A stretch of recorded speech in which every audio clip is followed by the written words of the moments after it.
नमस्कार मंडळी, जय जगन्नाथ सर्वांना। आज आपण कारल्याची रस्सा भाजी कशी बनवायची ते बघणार आहोत। रेसिपी अगदी सिंपल आहे। चॅनलला सबस्क्राईब करा। तर इथं मी 4 कारले घेतलेले आहेत आणि कारले स्वच्छ धुवून पुसून घेतलेले आहेत। इथं बतईने असे मी कट करायला लागले, असे गोल गोल कट करून घ्यायचे। तर कारल्याच्या फुडी केल्या तरी पण जमतात, पण मी असं गोलच करून घ्यायला लागले। गोलचीच भाजी बनवायची।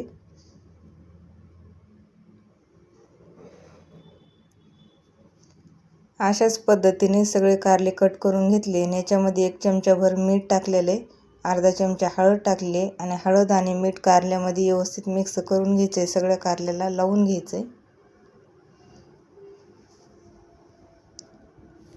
हळद आणि मीठ कारल्याला लावून घेतले। आता याच्यावरती झाकण ठेवायचे आणि हे बाजूला ठेवायचे। तर इथं मी 1 वाटी शेंगदाणे घेतलेले आहेत आणि शेंगदाणे कढईमध्ये भाजून घ्यायला लागले। शेंगदाणे भाजले तर शेंगदाणे ओतून घ्यायचे। तर आता शेंगदाणे काढून घेतले। त्याच वाटीने तीळ भाजून घ्यायला लागलेली आहे। तीळ जर कारल्याच्या भाजीमध्ये टाकले तर भाजी छान लागते, म्हणून मी तीळ टाकले। तीळ काढून घेतलेत। आता याच्यामध्ये 10-12 लसणाच्या पाकळ्या, 2 हिरव्या मिरच्या आणि 1 इंचभर अद्रकीचा तुकडा आहे। हे तेल टाकून तेलामध्ये भाजून घ्यायचं आहे थोडंसं।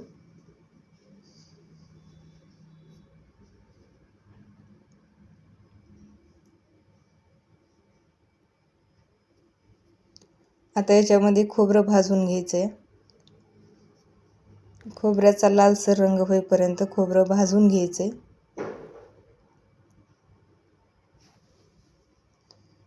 इथं खोबऱ्याचा लालसर रंग झालेला आहे। आता कढईमध्ये बाजूला काढून घ्यायचे। आता इथं कारले मुरलेले आहेत ह्याच्या फोडी। आता ह्यातलं पाणी पिळून काढायचे सगळं। पाणी जर पिळून काढलं ह्याच्यामधलं तर करवटपणा निघून जाते, पाणी पिळून काढलेले। आता इथं मिक्सरच्या भांड्यामध्ये शेंगदाणे टाकले तर तीळ टाकायचे आणि मिक्सरला फिरवून घ्यायचे। मिक्सरला फिरवून घेतले, याचं असं बारीक वाटण करून घेतले। आता खोबरं, हिरवी मिरची, अद्रक, लसूण मिक्सरला फिरवून घ्यायचे। हे पण वाटण फिरवून घेतलेले। आता 1 टोमॅटो आणि त्याची पेस्ट करून घ्यायची। टोमॅटोची पेस्ट करून घेतलेली आहे। इथं कढईमध्ये तेल टाकले आणि कारले जे तुकडे करून घेतलेले होते गोल गोल, ते तेलामध्ये परतून घ्यायचे। तर 2 ते 3 मिनिटं तेलामध्ये परतून घ्यायचे। तर कारले जर तेलामध्ये परतून भाजून जर घेतले तर चवीला खूप टेस्टी लागतात, म्हणून हे कारले परतून घ्यायचे तेलामध्ये।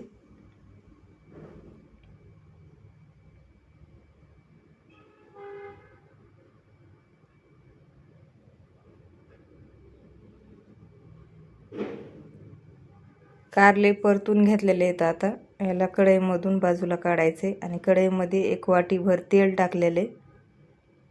तेलामध्ये 2 कांदे मी खिसून घेतलेले आहेत।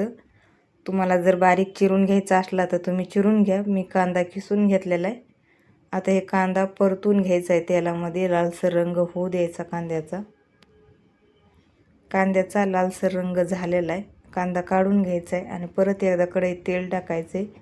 1 चमचाभर जिरे टाकलेत, अर्धा चमचा मोहरी टाकलेली आहे, थोडीशी हळद टाकली आणि याच्यामध्ये जे आधी वाटण काढून घेतलं होतं हिरव्या मिरचं, ते वाटण टाकले तेलामध्ये आणि ते परतून घ्यायचे।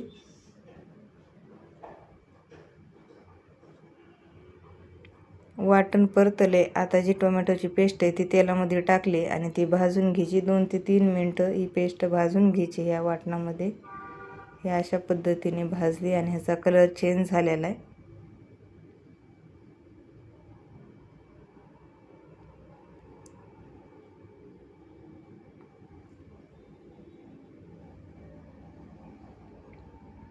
आता याच्यामध्ये जे भाजून ठेवलेला कांदा होता ते कांदा टाकलाय आणि आता कारल्याच्या फोडी टाकून घ्यायच्या आता आणि परत एकदा परतून घ्यायचंय।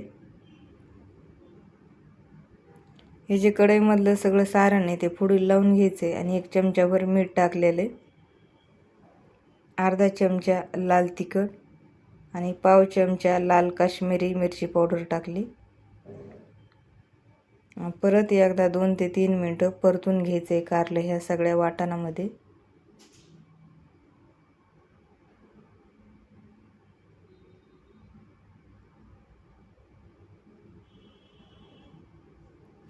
आता याच्यावरती ताट ठेवायचे आणि ताट ठेवल्याच्या नंतर 5 मिनटं वाफू द्यायचे. 5 मिनटं झाले, ताट बाजूला काढलं. हे अशा पद्धतीने वापरलं आहे. हे अशी जरी भाजी ठेवली तरी चालते, पण ह्याचा रस्सा बनवायचा आहे म्हणून पाणी टाकायचे. याच्यामध्ये तीळ आणि शेंगदाण्याचा कुट्टा 1 वाटी भरून टाकलेला आहे. आता याच्यात पाणी ओतायचं. 1 ग्लासभर पाणी ओतलेलं आहे आणि पाणी ओतल्याच्या नंतर परत एकदा 5 मिनटं शिजू द्यायची पाण्यामध्ये भाजी.